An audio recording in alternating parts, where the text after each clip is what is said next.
it is so well done. The amount of effort that has gone into getting the tooling for this just right is really quite impressive.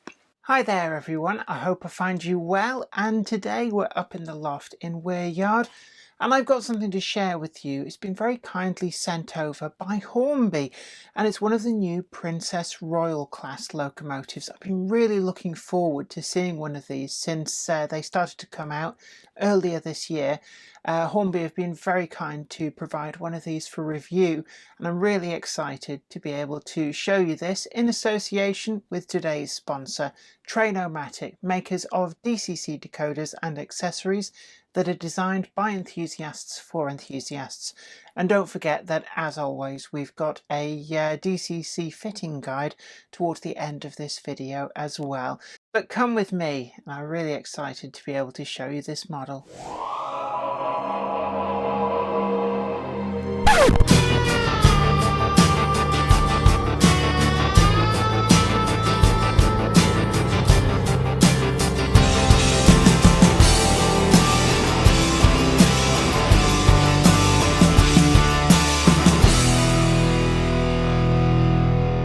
A big thank you to Hornby for sending this over for review. It's one of their new Princess Royal class locomotives, but in the very eye-catching British Rail experimental blue that they carried right at the beginning of British Railways when they were trying to decide on what would be their standard express locomotive livery.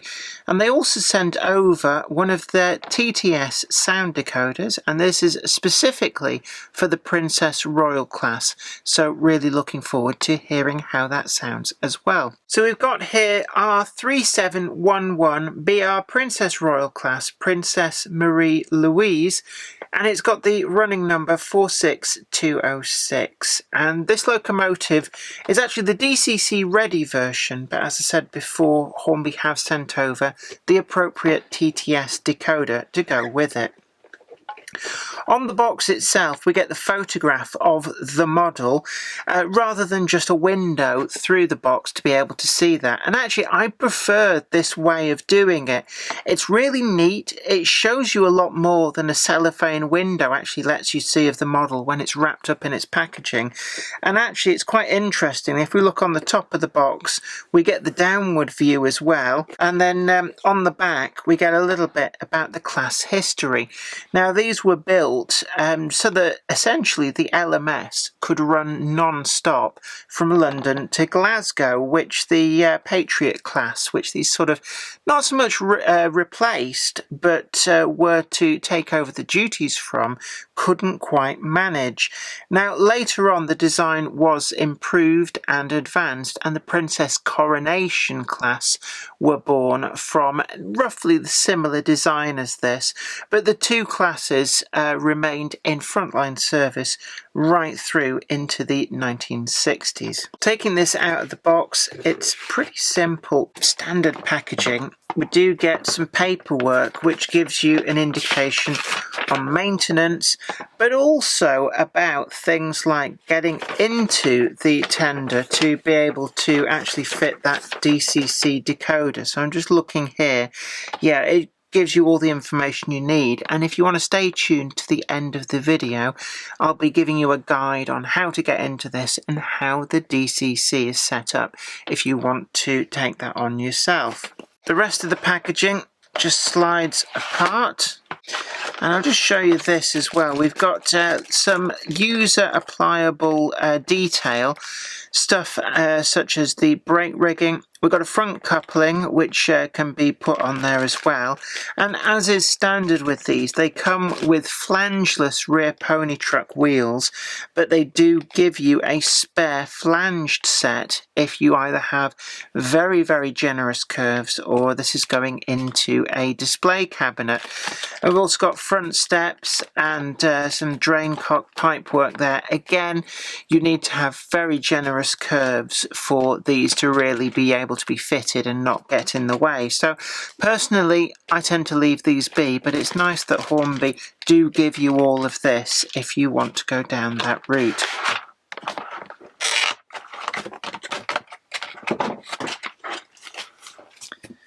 Packaging just opens up in a clamshell, and there we have the full locomotive.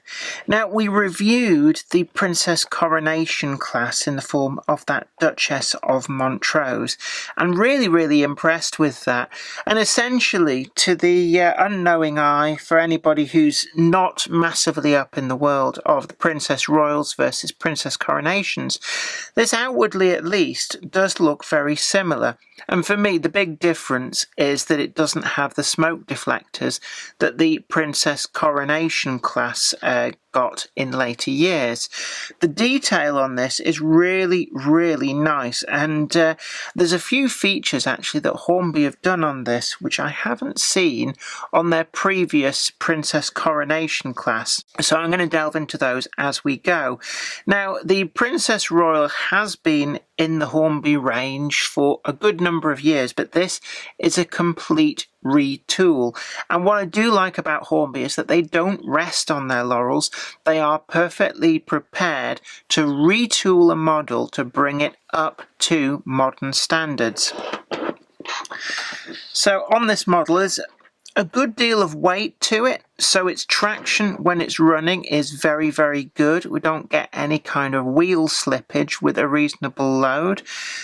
We've got that really nice Walschaerts valve gear on the side there. Again, it's an area that Hornby does incredibly well with the fluted metal rods, and everything here is metal with a cast cross slide detail on there, so no plastic parts to be a weak spot in this mechanism. And when it's running, it does have an amazing grace to it. The front bogie on here, this is an area that I always love on the Hornby models, because they've done a prototypical center sprung attachment point there, just like the real locomotives have. It does go through the track work with an amazing grace, and it's simple things such as that massively improve the look of a model. So also its track holding ability is much improved. I do have one of the previous versions of the Princess Royal from Hornby, and good though that locomotive was, the front bogie was one of its shortcomings, so it's nice to see that this locomotive has gained that. Sticking with the front as well, I do particularly like the cutaway in the frames. It has a real suggestion of a bulk and of a mass, just like the prototype, and it to me really is exquisite. We've got all the careful moulded detail on the flanges, the brackets, and that rivet detail too. I know rivets are a much derided term in model making. I think, there's far too many people who like to count rivets rather than actually enjoy the model. But the rivet work on this is really nicely done. It's not overemphasized and it's not underemphasized. It actually looks just like the real thing. Turning the locomotive back upright as well, that rivet detail extends the length of the running plate, and you can really see how the full-size prototype would have actually been put together and built, because you can see that construction has been carried over into this model. In the suggestions of the flanges and the rivets, it really does feel like this model could have been built just like the prototype would have been done.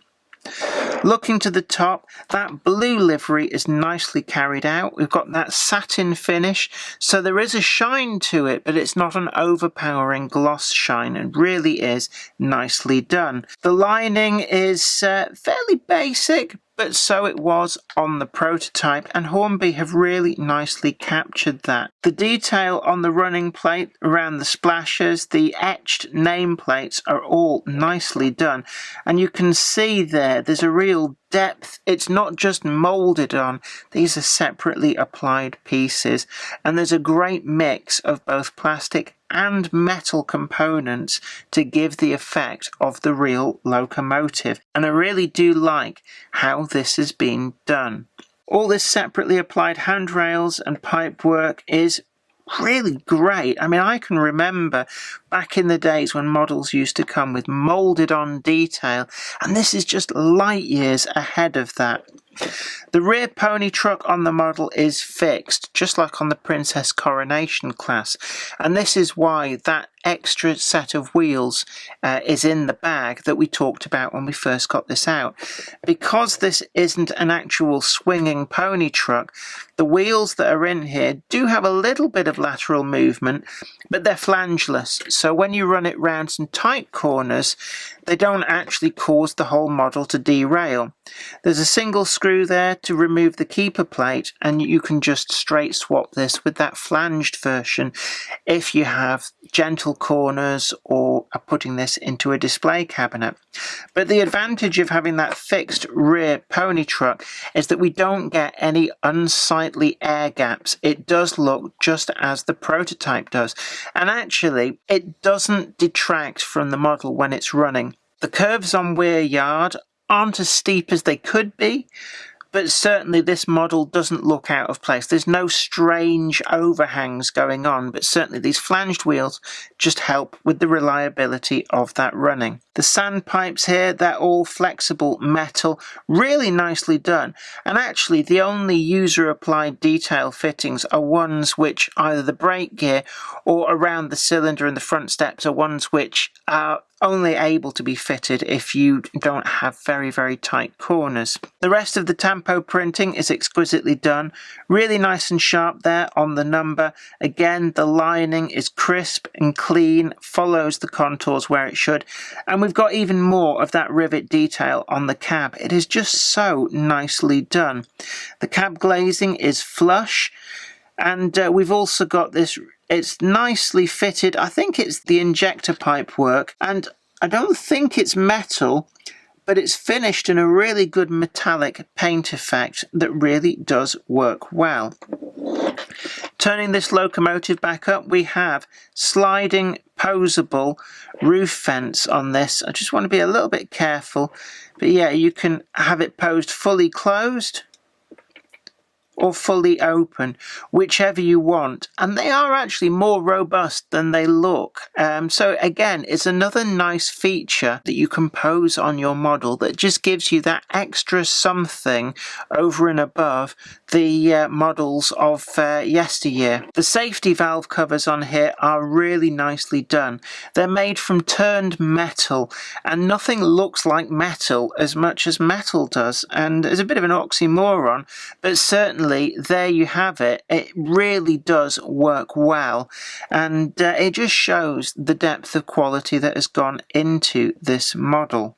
The actual chimney there, you can see we've got a proper depth inside there down into the smoke box. It feels like this is a hollow smoke box, just like the real thing, and it's an area that can really spoil a model if you can just see the bottom of this kind of recess. It removes that realism, and Hornby have got it just right on this model. I don't know how far down that actually goes, but certainly the darkness that's in there does make it look prototypically correct. Looking to the front face of the locomotive, again, it has been captured perfectly.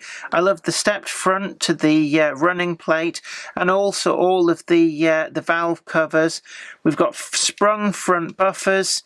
We've got vacuum pipe, 3-link coupling attachment on there. Everything is as it should be, and you can also see that NEM pocket on the very front of the bogie. Moving back, we can see again those bands of rivets. Really is nicely done, and there's no parting seam whatsoever on this boiler that I can see.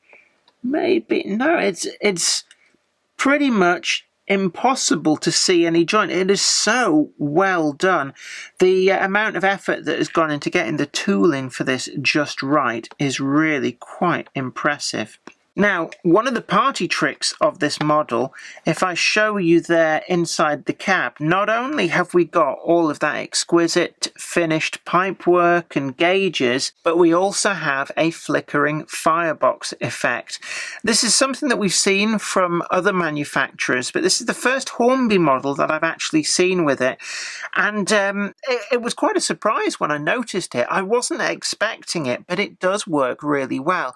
And I've said this before, it's nice to see that, especially for those people who are going DCC, that advantage is being taken of its ability to control other functions. So what we see there is that the Firebox is prototypically modelled in the open position, and you can see inside the randomised LEDs that when this is powered up, flicker and give that really actually quite nice Firebox glow inside the cab.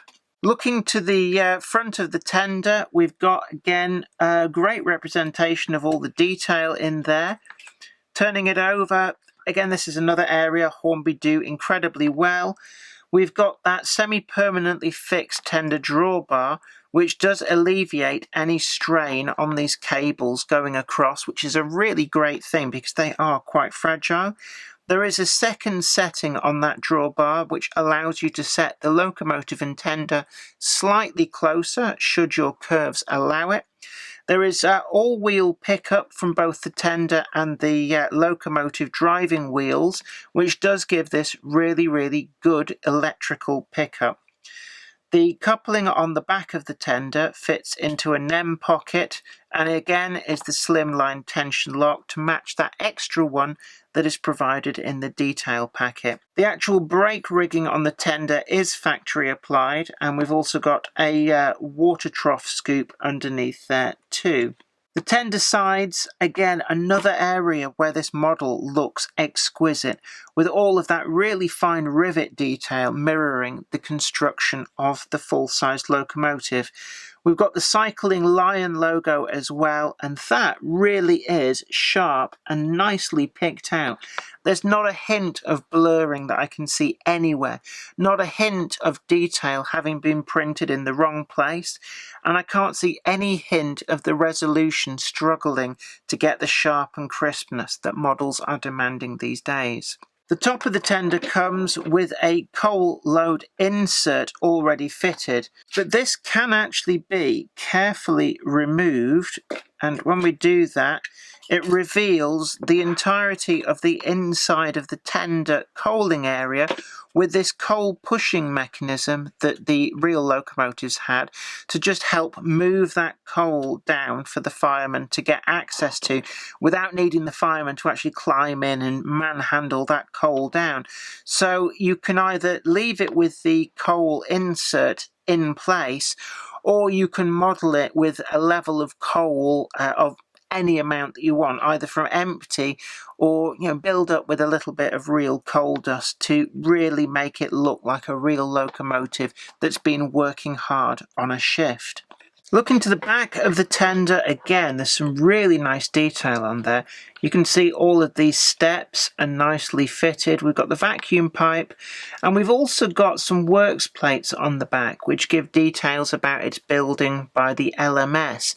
And it's always really nice to zoom right in on those and read the details. The buffers on the back, again, nicely sprung, and we've got all of the rest of this detail, such as these guard irons and the steps, all really nicely done. Handrails are separately applied metal, and really there's just not anything that I can pick up on with this model that makes me think they could have done better with that. It really is one of the models of the year so far for me, and I think that is probably going to be reflected in the score. But the moment I got this out of the box, its running characteristics were silky smooth, and it just did the job. It felt like it had presence. It felt like a quality product, and that really is what I love about it. For Dcc Fitting, it's really, really easy. If you turn the model over, what you're actually looking for are these two screws down here, just in front of the leading axle of the tender. Both of these are a crosshead screw, so get your jeweler's screwdriver in there, undo them both. And once they're loose, you need to make sure that you don't lose them. And the tender, pull it up at the front and then slide it towards the locomotive ever so slightly, and it unclips from the back. So if I show you that, sometimes it's easier to visualize what you need to do. Those are the clips on the back. You can see how they're clipping under, and then the front of the tender is just simply held by those two screws. This locomotive has already been fitted with the Hornby TTS digital sound decoder.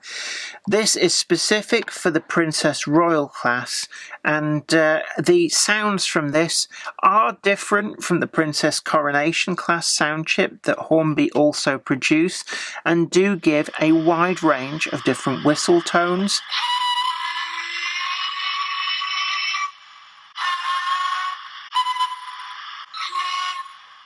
Injector noises, as well as other ancillary noises.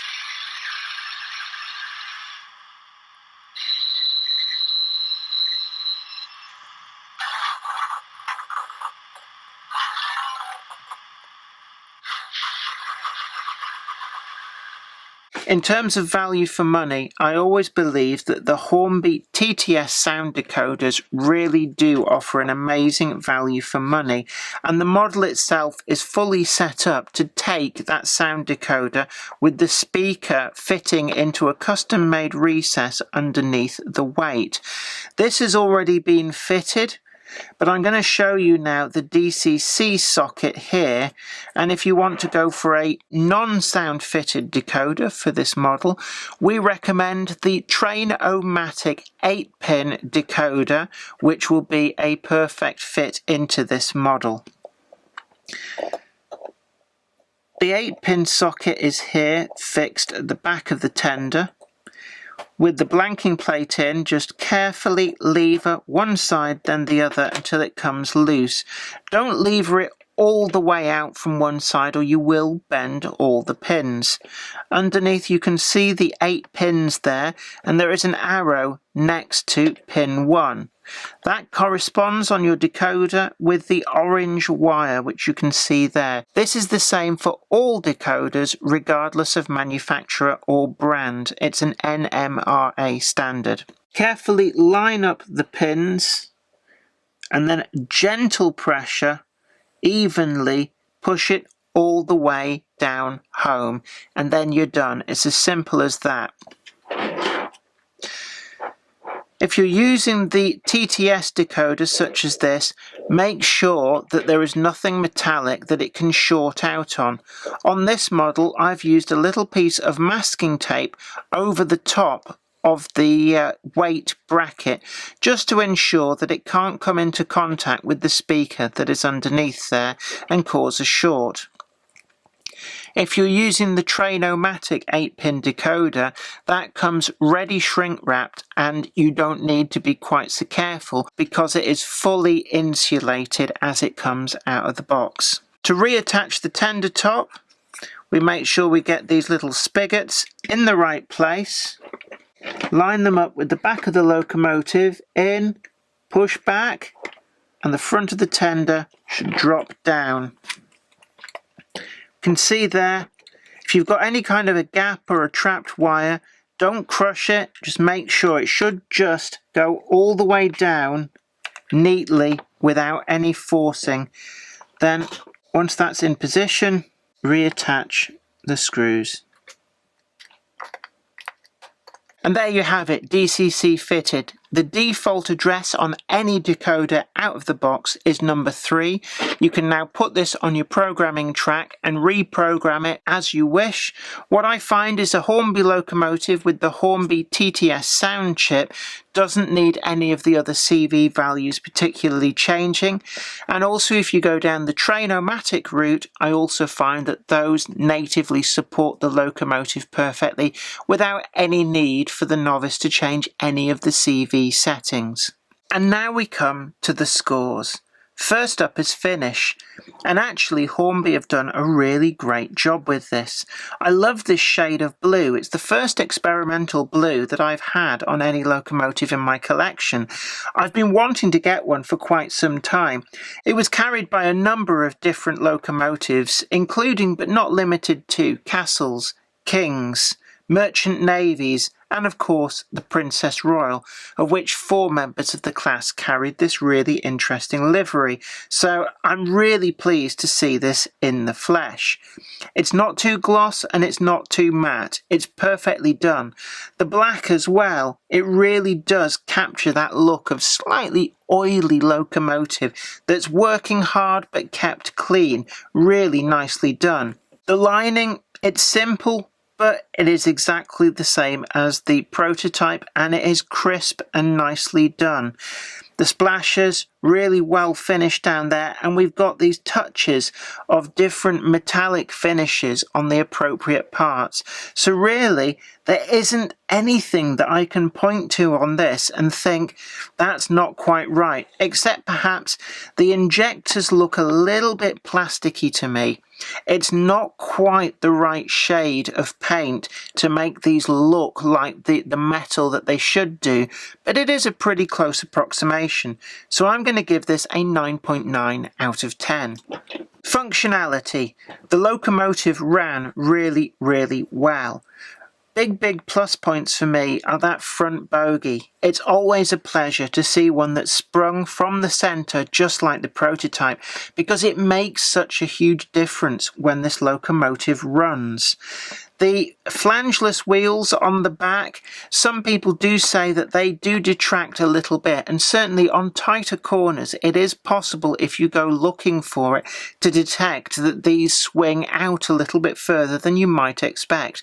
But it's a compromise that I think Hornby had to make, and indeed anybody would have had to have made, and if they hadn't, the complaint would have been that it would have easily derailed.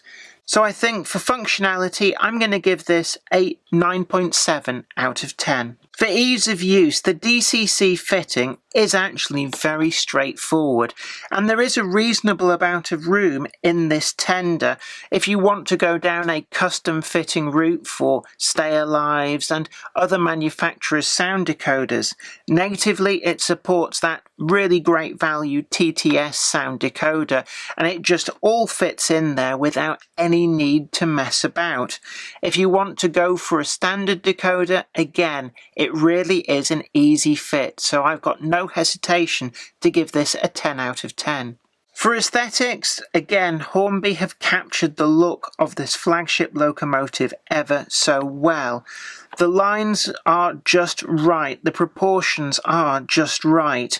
If there was an area where I might level some criticism, it's the unnatural gap between locomotive and tender, but I know why it's like that. If it didn't, it wouldn't go round the corners that we have to have as a compromise on our model railways. And they do provide you with that extra notch so you can make these a little bit closer. So really, I think we're splitting hairs looking at that. And I'm going to give this a 9.8 out of 10. Finally, we turn to value for money. This locomotive is one of the flagship models in Hornby's range. They really have pulled out all the stops to retool this for the modern era, and actually it is available in a number of different liveries to suit all the different periods that this locomotive ran in and a number of different identities. You can get this factory fitted or DCC ready, and the prices do vary depending on which version you go for. I've seen them around for sale for down to around the £160 mark, which in this day and age is actually fairly reasonable for a big tender locomotive of this quality. What really does help this model is the easy availability of that TTS sound decoder. I make no bones about the fact that I am a big fan of the value for money that those decoders represent, and with one specifically designed for this class of locomotive, again, Hornby have you covered. So I'm going to give this a 9 out of 10. That gives us a grand total of a very, very respectable 48.4. And actually, this locomotive is one of my favourites of the year so far. I just love it, and it takes me back to my days as a child, running locomotives on Hornby 00 and that Duchess of Montrose and the Duchess of Atholl. I know it's a slightly different class of locomotive, but it has that kind of weighty bulk that those locomotives had, and it really is a beautiful model that I have no hesitation to give pride of place on my layout. I particularly like some of the features it has, that front bogey, but also that flickering firebox effect, which really does show that manufacturers are not just playing lip service to DCC, but are actually looking at ways of making the most of what that system can provide. So for me, this is one of my top picks of 2020 so far. Well, I hope you found that video informative. Don't forget you can check out the affiliate links down below, which will take you to a retailer where we believe you'll get the best price on your own version of the models you've seen today. Also, tickle that like button and share the video too. It's really important. Let everybody you know about the content that we're doing here, and subscribe to the channel if you've not already done so. But until next time, this is me, Jenny Kirk, saying you take really great care of yourself. Bye for now. Today's video is sponsored by Trainomatic, makers of DCC decoders designed to be fully compatible with every manufacturer's locomotive. Visit train-o-matic.com to browse the full range and see what they've got suitable for you. I'd like to send out a huge thanks to everybody who supports me on Patreon, and an extra special huge thanks goes out to Anthony Kidson, Michael Churchwood, Anthony Hunt, William Wade, Wayne Johns, Offshore Allen, oorail.co.uk, Tepic, Michael Lockie, Helen Sink, Peter Bolton, Brian Smith, Brian and Dorothy Mudd, Gary Lewis, David Quinn, Trish Bits, Sparky 107107, George Botterini, Andy Finch, and Chris Moss. Thank you. Without you guys, I couldn't do this.